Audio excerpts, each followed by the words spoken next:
Welcome to ఏవంటివి Telugu news. Details చూస్తే పవన్ కళ్యాణ్ చేసిన వ్యాఖ్యలు తెలంగాణ గౌరవాన్ని దెబ్బతీస్తున్నాయని మంత్రి కోమటిరెడ్డి వెంకటరెడ్డి తీవ్రంగా స్పందించారు. రెండు రాష్ట్రాల మధ్య ఉన్న అన్నదమ్ముల బంధాన్ని దెబ్బతీయకుండా నాయకులు మాట్లాడే విధానంలో జాగ్రత్తలు పాటించాల్సిన అవసరం ఉందని ఆయన పేర్కొన్నారు. కోనసీమ ప్రాంతంలో కొబ్బరి చెట్లు ఎండిపోవడానికి తెలంగాణ దిష్టి కారణమని పవన్ కళ్యాణ్ చేసిన వ్యాఖ్యలు బాధ్యతారాహిత్యానికి, అవగాహన లేమికి నిదర్శనమని ఆయన విమర్శించారు. ఇలాంటి వ్యాఖ్యలు ప్రజల్లో అపార్థాలు రేకెత్తించడమే కాకుండా రాష్ట్ర గౌరవాన్ని తగ్గించే ప్రయత్నమని అన్నారు. వెంటనే పవన్ కళ్యాణ్ ప్రజలకు క్షమాపణ చెప్పాలని కోమటిరెడ్డి స్పష్టం చేశారు.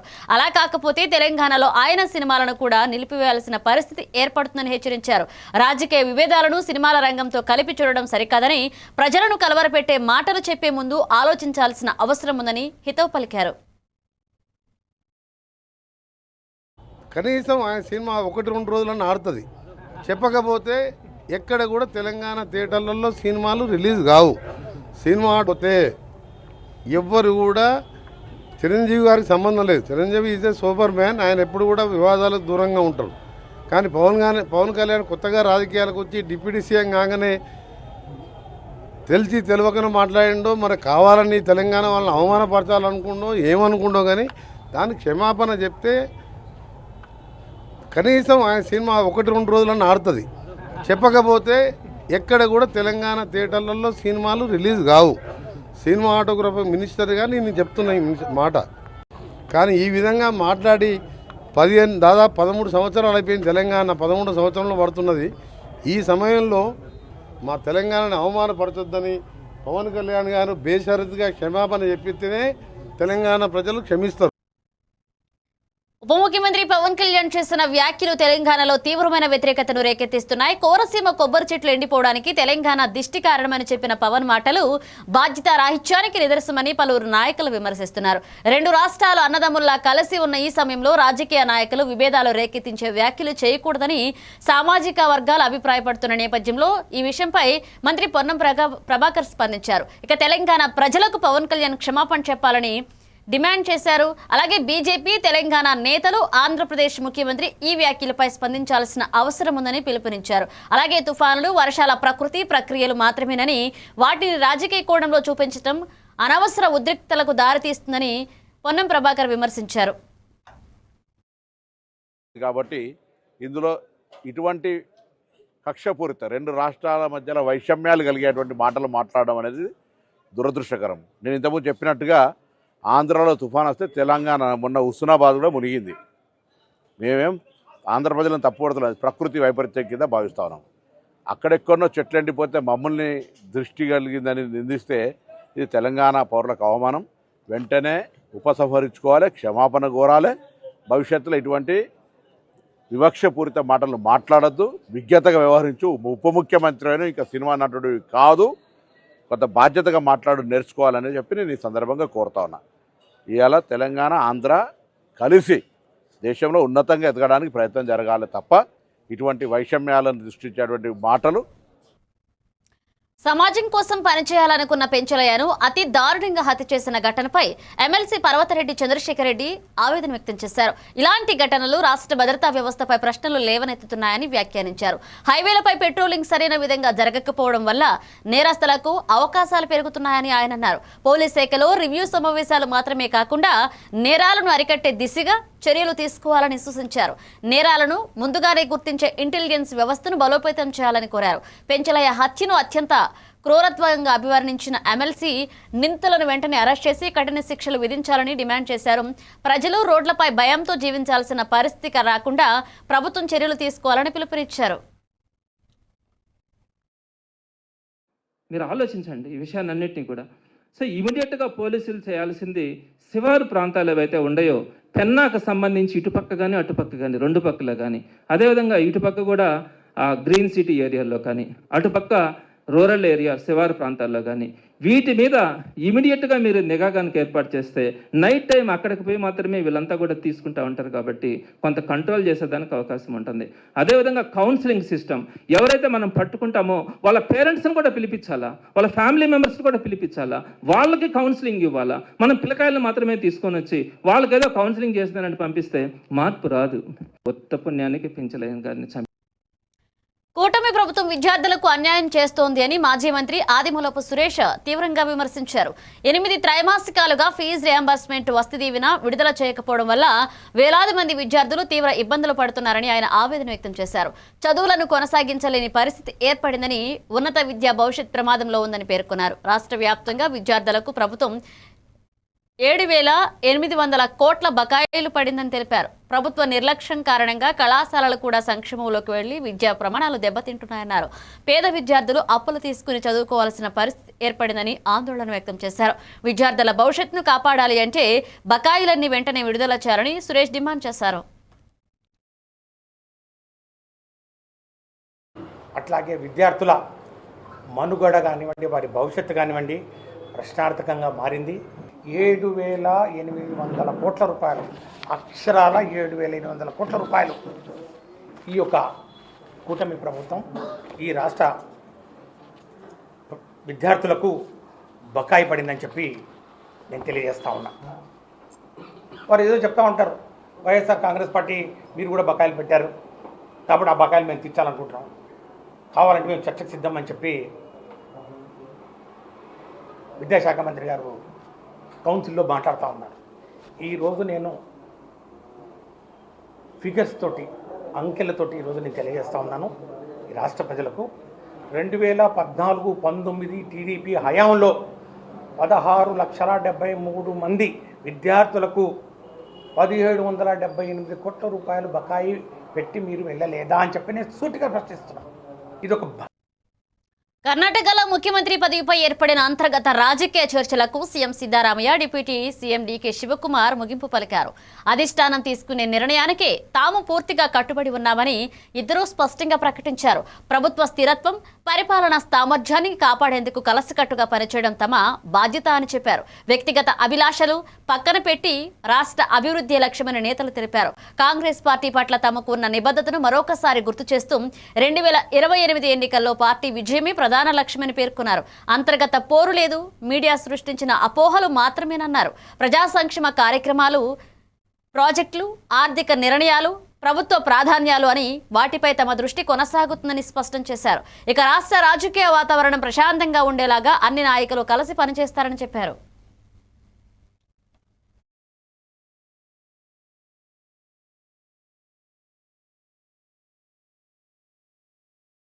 High-Command, where it is mostly Rahul ji and Sonia ji and Karge ji. Will you all be going to Delhi, sir? If they call us, we will definitely go. Tomorrow I'm meeting Venugopal in a function where both of us are invited.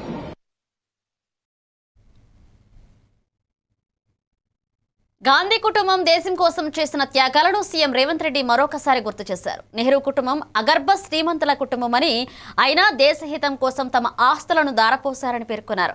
Mahatma గాంధీని హత్య చేసిన party నేడు దేశభక్తి పేరుతో నైతిక బోధనలు చేయడం విచిత్రమని ఆయన విమర్శించారు.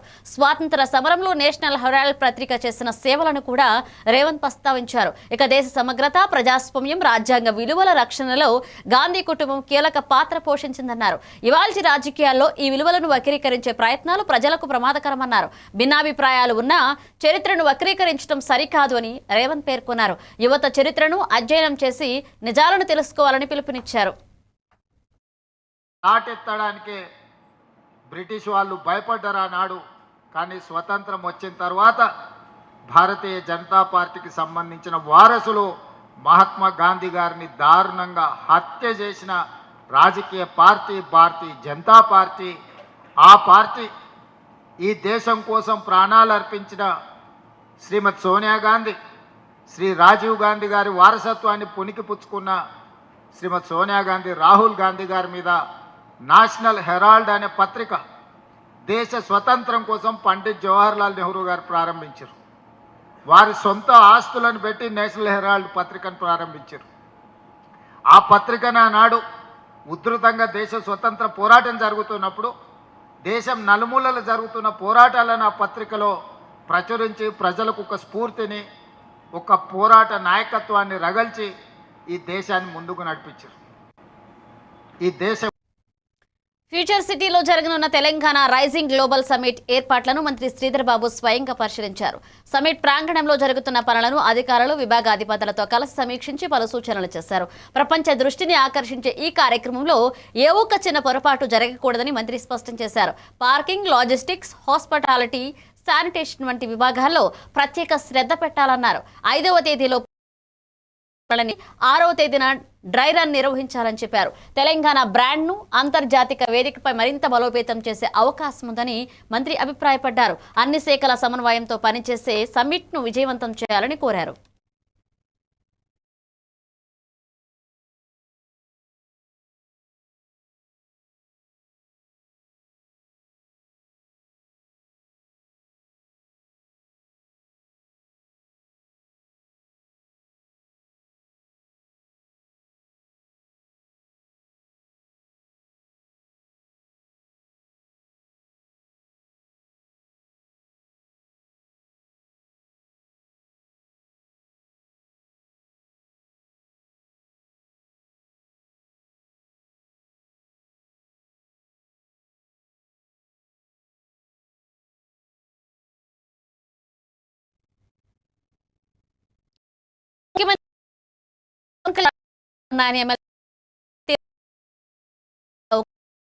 మరోలా అంతవాది రాజకీయ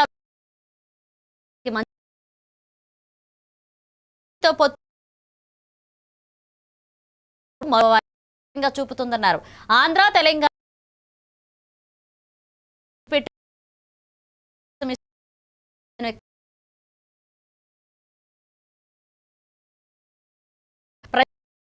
తెలుగు ప్రజలు ఆటలను పట్టించుకోవద్దని పిలుపునిచ్చారు. 2 తెలుగు రాష్ట్రాల మధ్య శాంతి, స్నేహబంధం కాపాడడం రాజకీయ నాయకుల బాధ్యత అన్నారు. నుంచి రావడం అనేది తెలుగు ప్రజలు కూడా కోరుకో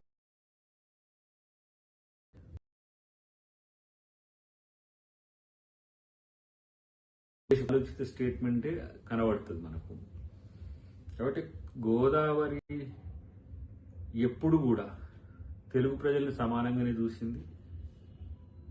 ఏ విధంగా కోనసీమను చూసిందో అదే విధంగా తెలంగాణను కూడా చూసింది. ఇక్కడ ప్రాజెక్టు లేకపోవడం వల్ల తెలంగాణ కొంత వెనుకబాటుతనంతో ఉన్నది, కానీ ప్రాజెక్టులు అయితే మరింత మేలు జరిగేది. కాళేశ్వరం లాంటిది సక్సెస్ అయి ఉంటే మంచిగానే ఉండేది. కానీ ఈ అంశాలలో తనకు అవగాహన లేకపోవడం వల్ల కేవలం రాజకీయ ప్రేరేపిత ప్రకటనలతోనే ఈరోజు పవన్ కళ్యాణ్ ఈ స్టేట్మెంట్ ఇచ్చిందని మనం అనుకోవాల్సిన అవసరం ఉంది. అన్నిటికంటే ముఖ్యంగా కొన్ని స్టేట్మెంట్ కొన్ని సందర్భాల్లో తనకు అనుకూలంగా ఇచ్చుకోవడం అనేది అది పవన్ కళ్యాణ్కి సాధ్యమవుతుంది. కానీ ఆంధ్ర, తెలంగాణ ప్రజల మధ్యన చిచ్చు పెట్టే విధంగా భారతదేశంలో ఏ నాయకుడు ఆ స్టేట్మెంట్ ఇచ్చినా ఈ తరహా వ్యతిరేకత వస్తుందనేది ఊహించి ఉండకపోవచ్చు. కానీ ఏదో ఫ్లోలో. నెల్లూరు జిల్లా కొవ్వూరు నియోజకవర్గంలోని గండవరం ఫ్లైఓవర్ సమీపంలో గంజాయి విక్రయిస్తున్న దంపతులను పోలీసులు రంగంలోకి దిగుతూ అరెస్ట్ చేశారు. ఇక బక్కి చిన్నరాజా, బక్కి లక్ష్మీ దంపతులుగా గుర్తించిన వారికి చెందిన 7 కిలోల గంజాయి పోలీసులు స్వాధీనం చేసుకున్నారు. గంజాయి విక్రయాలు పెరుగుతున్న నేపథ్యంలో పోలీసులు పర్యవేక్షణను కఠినతరం చేశారు. యువత జీవితాలు నాశనం కాకుండా చట్టం కఠిన శిక్షలు విధిస్తుందని కొవ్వూరు సీఐ సురేంద్రబాబు హెచ్చరించారు. గంజాయి వ్యాపారాలను ప్రోత్సహించే ఏవైనా నెట్వర్కులు ఉంటే వాటిని కూడా గుర్తించి చర్యలు తీసుకుంటామన్నారు. గంజాయి సమాచారం ఇస్తే వివరాలు గోప్యంగా ఉంచి రక్షణ కల్పిస్తామని ప్రజలకు హామీ ఇచ్చారు. నిబంధనలు ఉల్లంఘించిన వారిపై నిర్దాక్షిణ్యంగా చర్యలు తీసుకుంటామని పోలీసులు స్పష్టం చేశారు. ఇన్స్ట్రక్షన్స్ అన్ని క్లియర్గా ఇచ్చి గంజాయి మీద పర్టికులర్గా రైడ్ చేయమని చెప్పారు. ఈ క్రమంలో భాగంగా నిన్న సాయంత్రం 6 గంటల టైంలో మన వెంకటేశ్వర ఇంజనీరింగ్ కాలేజ్ దగ్గరలో ఉన్నటువంటి గండవరం ఫ్లైఓవర్ దగ్గర 2 వ్యక్తులను అదుపులోకి తీసుకున్నాం. బక్కి చిన్నరాజా, బక్కి లక్ష్మి అనేటువంటి ఇద్దరు కూడా భార్యాభర్తలు. ఇద్దరు కూడా నెల్లూరులోని డైకాస్ రోడ్లో ఫ్యామిలీ ఉంటారు. వీళ్ళు ఈ కాలేజీల దగ్గరికి అంత గంజాయి తెప్పించుకుంటారు. బయట నుండి ఎవరు ఒరిస్సాకు సంబంధించినటువంటి వ్యక్తుల దగ్గర నుంచి గంజాయి తెప్పించుకొని ఆ గంజాయిని కాలేజీల దగ్గర ఆ పిల్లలకి వాళ్ళకి అమ్ముతూ వాళ్ళ జీవితాలను పాడు చేస్తూ ఉంటారు. మన సిసిఎస్ సిఐ గారు అయినటువంటి అశోక్ బాబు గారు, వాళ్ళ సిబ్బంది, వాళ్ళ సహకారంతో నిన్న సాయంత్రం 7 కేజీలు గంజాయిని పట్టుకోవడం జరిగింది. ఒకవేళ పోలీసులకి ఏదైనా సమాచారం ఇవ్వాలంటే కూడా పబ్లిక్ కావచ్చు, ప్రెస్ వాళ్ళు కావచ్చు, రెస్పాన్సిబిలిటీ సిటిజన్ ఎవరైనా సరే మీకు గంజాయి గురించి సమాచారం ఏమొచ్చినా సరే 112కి ఇమీడియట్గా ఫోన్ చేయండి. మేమే అక్కడ ఫ్రెష్ అయ్యి దాని మీద యాక్షన్ తీసుకుంటాం. అట్లాగే ఈ కొడవలూరు, విడవలూరు 2 మండలాల్లో ఎక్కడ కూడా చికెన్ వేస్ట్ కానీ దాన్ని కూడా కంప్లీట్గా దాని మీద ప్రత్యేక దృష్టి సారించున్నాం. ఎప్పుడైనా మా కన్నుగప్పి, పోలీసుల కన్నుగప్పి కూడా కొన్ని సందర్భాల్లో దొంగ రోడ్లలో నుంచి కూడా కొన్ని చికెన్ వేస్ట్ బండ్లు వస్తున్నాయనే ఇన్ఫర్మేషన్ మాకు ఉంది. మేము కూడా దాని మీద తిరుగుతున్నాం. అట్లాగే పబ్లిక్ కానీ ప్రెస్ వాళ్ళు కానీ మీకు ఏదైనా కూడా సమాచారం వచ్చినా సరే మాకు కొద్దిగా సమాచారాన్ని పాస్ చేస్తే వెంటనే మేము దాన్ని రష్ అయ్యి వాళ్ళు పట్టుకొని వాళ్ళు సీజ్ చేసి వాళ్ళ మీద కేసులు కట్టి, అట్లాగే రైతుల మీద కూడా కేసులు బుక్ చేస్తాం. దీన్ని సందర్భించి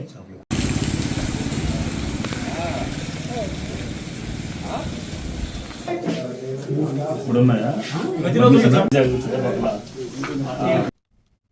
టీడీపీ రాష్ట్ర ఉపాధ్యక్షులు వేమూరి ఆనంద్ సూర్య పరాకమణి దొంగతనం కేసుపై కీలక వ్యాఖ్యలు చేశారు. ఈ వ్యవహారంలో పాల్గొన్న దొంగల పాపల చిట్టా పూర్తిగా సిద్ధమైందని తెలిపారు. పరాకమణిలో జరిగిన దొంగతనాలు దేవాలయ వ్యవస్థపై ప్రజల నమ్మకాన్ని దెబ్బతీశాయన్నారు. నిందితులపై ప్రభుత్వం దృఢంగా చర్యలు తీసుకోవాల్సిన అవసరం ఉందని వ్యాఖ్యానించారు.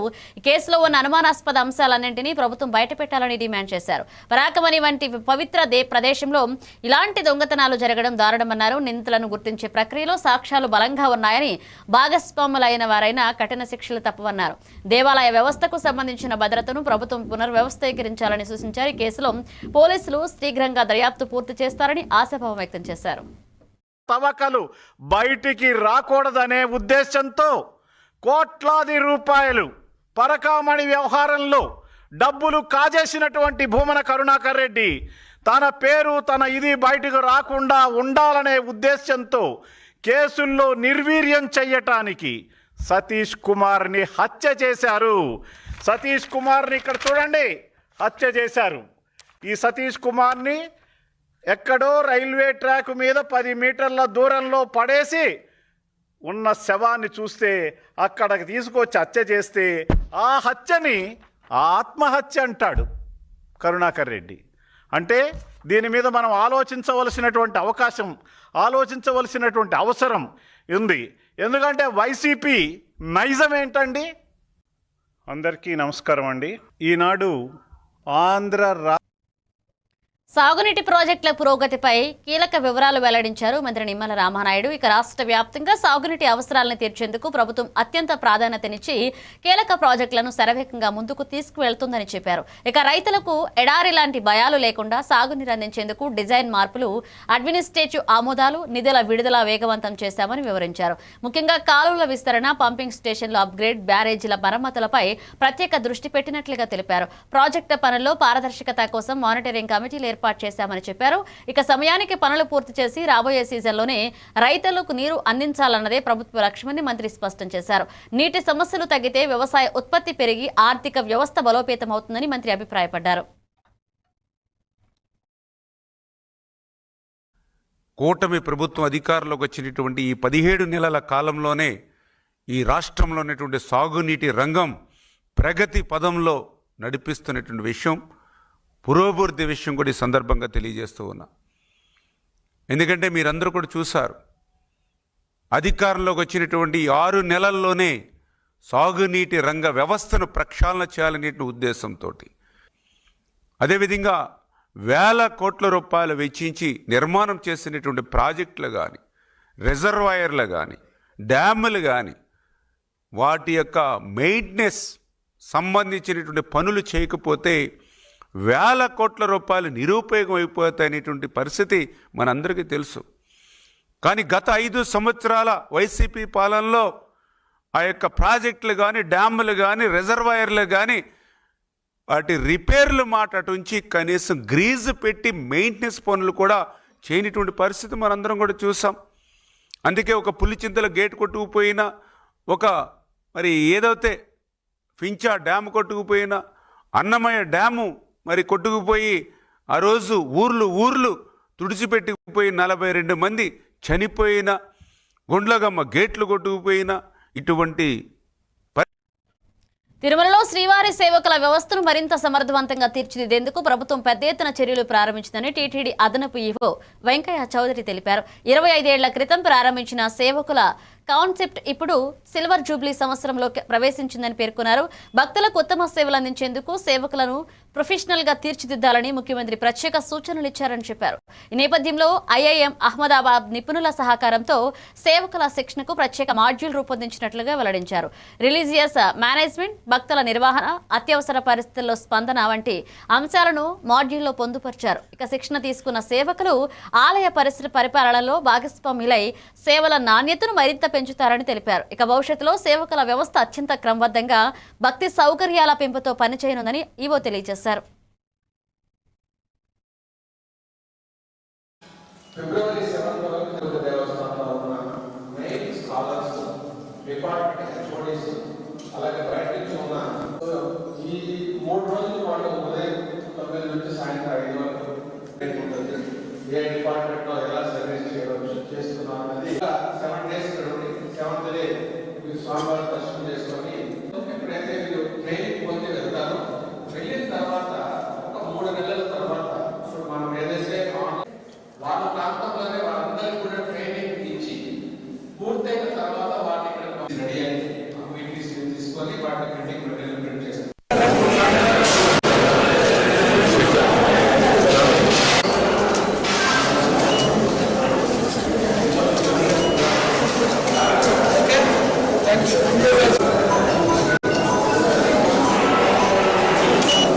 Okay sir.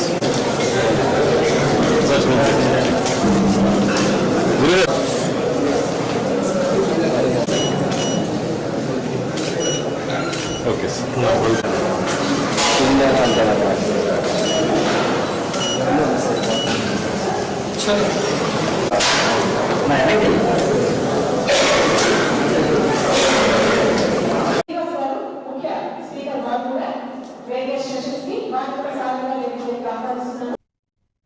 ఇవి bulletin watching even TV Telugu news.